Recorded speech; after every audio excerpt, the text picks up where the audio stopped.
bajo el Paseo de la Reforma, duermen todavía los adoquines de un imperio que apenas duró 1000 días.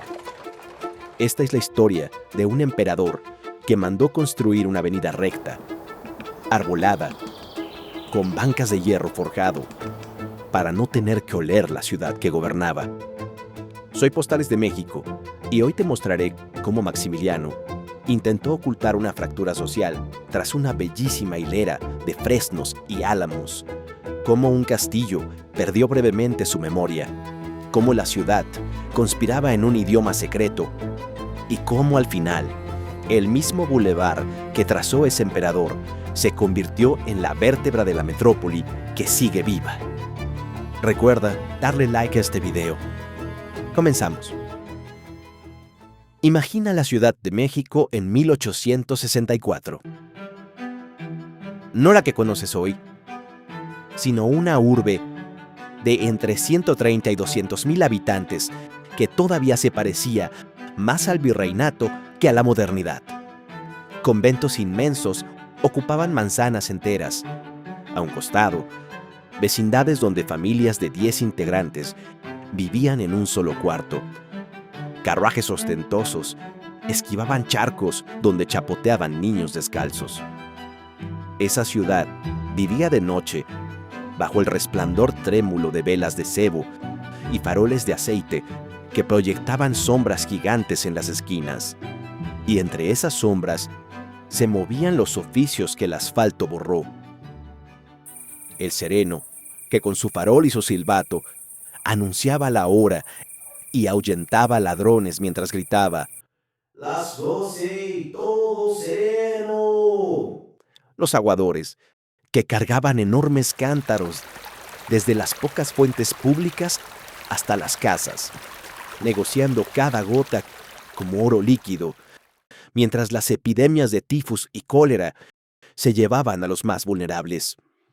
Los pregoneros de romances, que narraban crímenes y milagros en verso, a cambio de monedas, eran el periódico hablado de quienes no sabían leer. Esa ciudad, la que se encharcaba, la que sobrevivía con un sistema de drenaje roto desde la conquista, estaba a punto de ser el escenario del sueño más extraño de nuestra historia. Un emperador rubio, una princesa belga y un bulevar que nació de la asfixia, porque mientras unos preparaban flores para recibir a un emperador europeo, otros ya estaban convencidos de que aquello terminaría en sangre. El 12 de junio de 1864, la capital se vistió para la entrada triunfal de Maximiliano de Habsburgo y Carlota Amalia. Los conservadores, que durante años habían conspirado para traer un príncipe europeo, ordenaron que la ciudad deslumbrara hasta enmascarar el olor a zanja. Las calles principales se adornaron con arcos triunfales de bugambilias, rosas y nardos de Xochimilco. Una cuadra de floristas trabajó durante 3 días sin dormir para que los pétalos no se marchitaran antes del mediodía. Banderas francesas, austriacas y mexicanas se entrelazaban en los balcones de la calle de San Francisco, hoy Madero. Colgaduras de terciopelo carmesí y espejos enormes, traídos ex profeso, reflejaban una ciudad que parecía flotar. Hubo incluso quien robó un espejo de una sacristía para que su balcón no desentonara. Y el cura lo dejó pasar porque pensaba que el imperio necesitaba brillar. Había alfombras sobre las banquetas para que los pies de los emperadores no rozaran el lodo. La catedral repicó durante horas. El Palacio Nacional se iluminó con gas. La ciudad entera era un teatro. Pero más allá de los adornos, en las calles laterales que no recibieron flores, la mayoría observaba con indiferencia.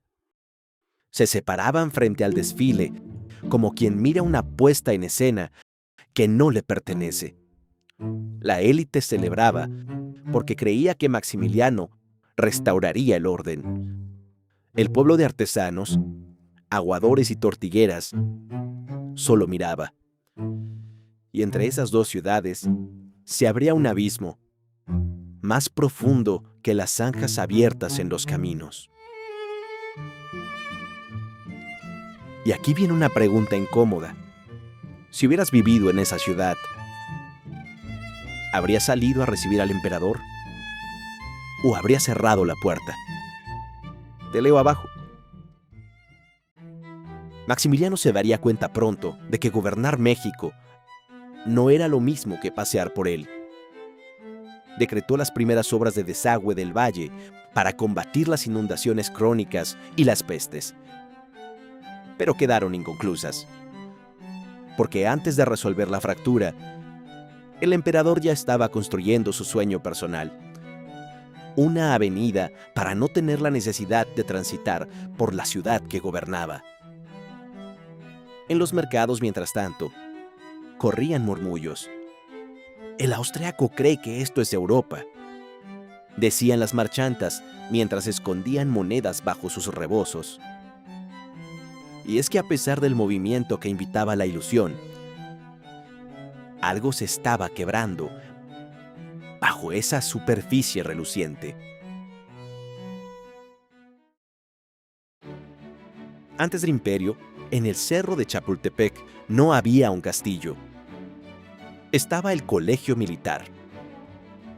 Esos muros que hoy son un museo fueron testigos de los cadetes que en 1847 se envolvieron en banderas.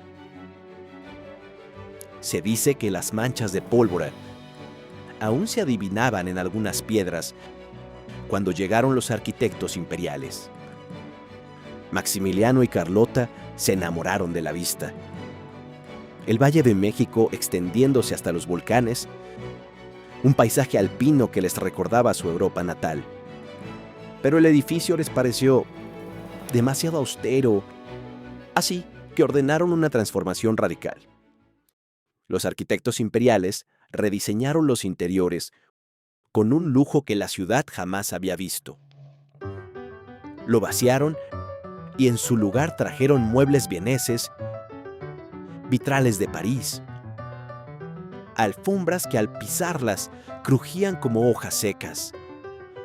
Mandaron construir un boudoir para Carlota en la torre del Alcázar, con cortinas de seda color vino, un tocador con espejo de marco dorado, un escritorio diminuto donde ella escribía cartas a sus familiares en Europa. Construyeron jardines colgantes en las terrazas, trayendo tierra fértil desde Xochimilco, un Edén artificial a 2.325 metros de altura, ajeno por completo al polvo y a las acequias de la ciudad que se extendía abajo. Para quienes recordaban a los niños héroes como un hito no tan distante, ver a los emperadores entre rosales fue como perder el espíritu de los cadetes bajo pétalos y alfombras persas. El castillo se volvió una burbuja europea en el corazón de México. Y desde esa burbuja, el emperador trazó su próxima obra. Lo que hoy conoces como Paseo de la Reforma se llamó originalmente Paseo de la Emperatriz. Maximiliano, nostálgico de Viena y Versalles, concibió desde las alturas una gran avenida recta que uniera su residencia imperial con el centro de la ciudad. Quería una versión mexicana de los Campos Elíseos de París, un bulevar amplio, arbolado, con glorietas y estatuas por donde pudiera pasar el carruaje todas las tardes sin tener que sortear las callejuelas con olor a zanja. Quería que la Ciudad de México tuviera, al fin, una avenida digna de un imperio. Maximiliano diseñó el paseo en 1865. El trazado partía de la colina de Chapultepec. Cruzaba los terrenos de la Hacienda de la Teja, sí, justo donde hoy se alza el Monumento a la Revolución, y seguía en línea recta hasta la glorieta de la Candelaria de los Patos. Se plantaron cientos de fresnos y sauces. Se colocaron bancas de hierro forjado, traídas de Francia, y farolas de gas que asombraban a los noctámbulos. La avenida medía 20 metros de ancho y corría por más de 3 kilómetros. Era la obra urbana más ambiciosa que la ciudad había visto en décadas. Pero el paseo nació con un defecto de origen. No era para la ciudad. Era una arteria trazada sobre el mapa, ignorando el cuerpo social que debía alimentar. Y cuando el imperio se desplomó, ese defecto simbólico se volvió físico. Mientras se terminaban de colocar las bancas, el imperio empezó a resquebrajarse. Las obras del sistema de desagüe que Maximiliano había decretado quedaron inconclusas. La burbuja europea del castillo empezó a llenarse de murmullos que no venían de Viena, sino de los lugares más insospechados del centro de la ciudad. El sueño del paseo era tan esplendoroso como la entrada triunfal en 1864, y, al igual que aquella alfombra de pétalos, estaba a punto de ser barrido por la historia. La resistencia liberal no se reunía en palacios, sino en pulquerías, portales y mercados. El verdadero cuartel era el portal de mercaderes, en el corazón comercial de la capital. Allí, un comerciante que ofrecía un buen precio no solo vendía mercancía, anunciaba la llegada de un correo con noticias de Juárez. ¿A qué hora es la misa?, confirmaba una reunión clandestina. Los envoltorios de papel de estraza ocultaban mensajes en sus dobleces.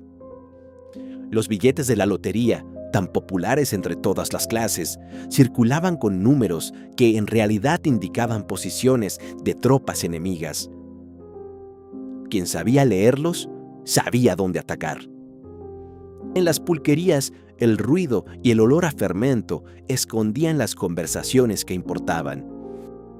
El pulque, bebida de los dioses prehispánicos, era el combustible de la resistencia. Y había códigos aún más sutiles. El color de las flores en los balcones de la calle de la Moneda indicaba si era seguro caminar por ese rumbo o si había una redada francesa.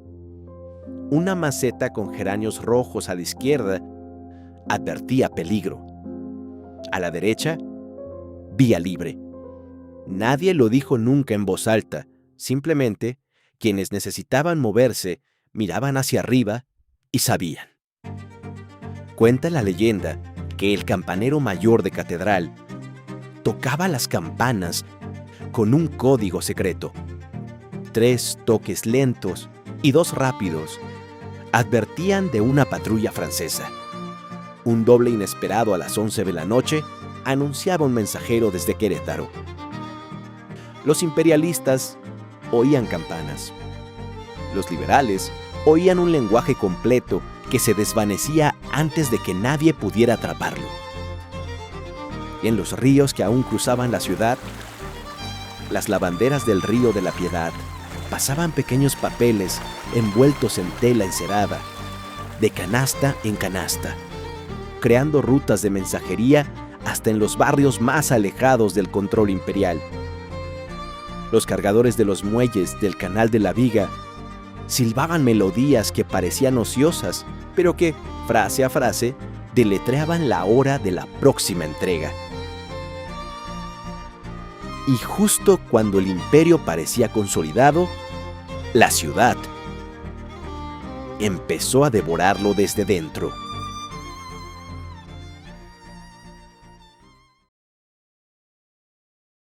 Y entonces llegó 1867.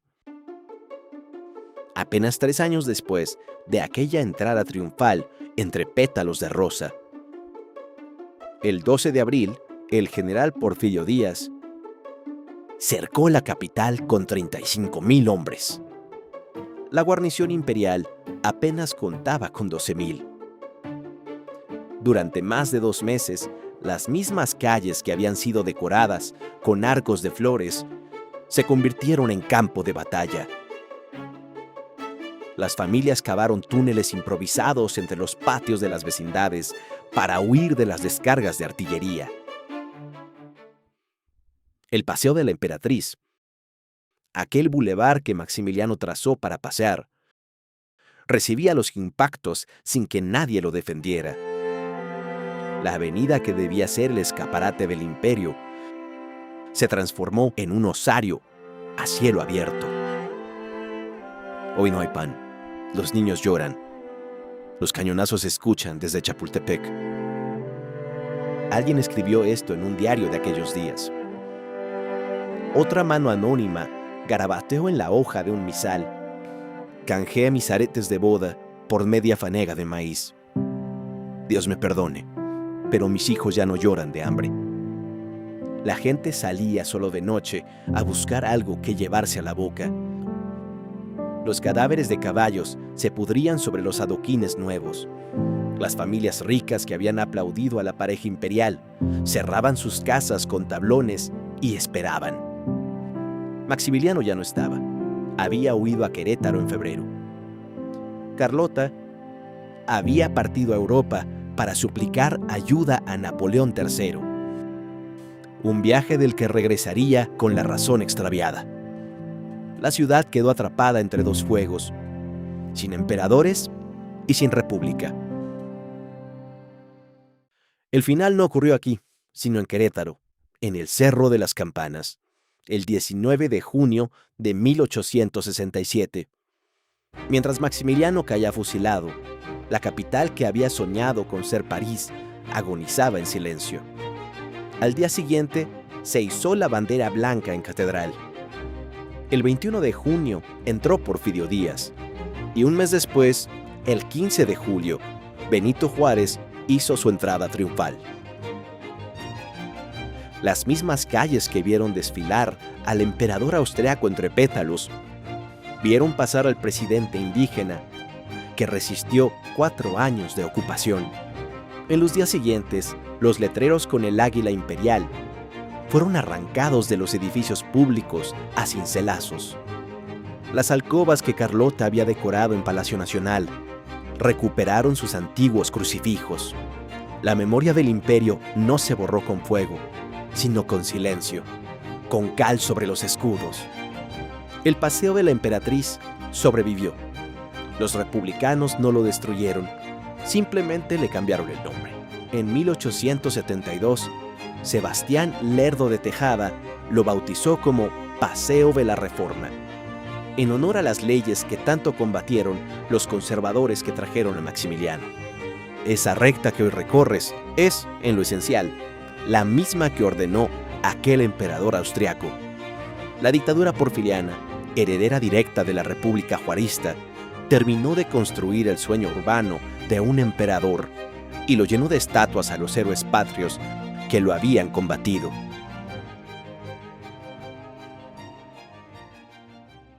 Las capas de historia se acumulan como el asfalto sobre los adoquines. En 1967, al excavar para levantar la glorieta de la Diana Cazadora, los obreros encontraron una hilera de adoquines perfectamente alineados, con el cuño de 1865 todavía legible en uno de ellos. Debajo del Paseo de la Reforma corren las líneas del metro, el drenaje profundo y las tuberías. Más abajo todavía siguen los adoquines que vieron pasar el ataúd del emperador rumbo a Veracruz. El castillo de Chapultepec es hoy el Museo Nacional de Historia. Si subes al Alcázar, puedes entrar en la habitación de Carlota. Ahí está su boudoir, con la vista al valle. En esa misma alcoba, donde la emperatriz escribió su última carta coherente, antes de que la locura la envolviera para siempre al otro lado del océano. Hoy, el Paseo de la Reforma es una de las avenidas más emblemáticas de la capital. Por ella desfilan las marchas del orgullo, las protestas sociales, las celebraciones deportivas. Los domingos se cierra los automóviles y se llena de bicicletas, parejas, músicos callejeros bajo los fresnos. La burbuja europea se rompió. El olor de la zanja se ha ido, pero la dualidad persiste. La ciudad de los palacios por un lado y la ciudad de los olvidados por el otro. Un sueño imperial de 1000 días que terminó fusilado. La próxima vez que cruces Reforma, piensa en esto. Debajo del tráfico, las marchas y los grandes edificios, todavía duerme la avenida de un emperador que nunca entendió la ciudad que quiso gobernar. Si te gustan estos fragmentos de historia que todavía respiran bajo el asfalto, suscríbete y comparte este video con la persona que sabes lo disfrutará. Si quieres ayudarnos a rescatar estas voces, un super gracias es el mejor combustible para este archivo. Gracias por estar aquí. Nos vemos en la próxima.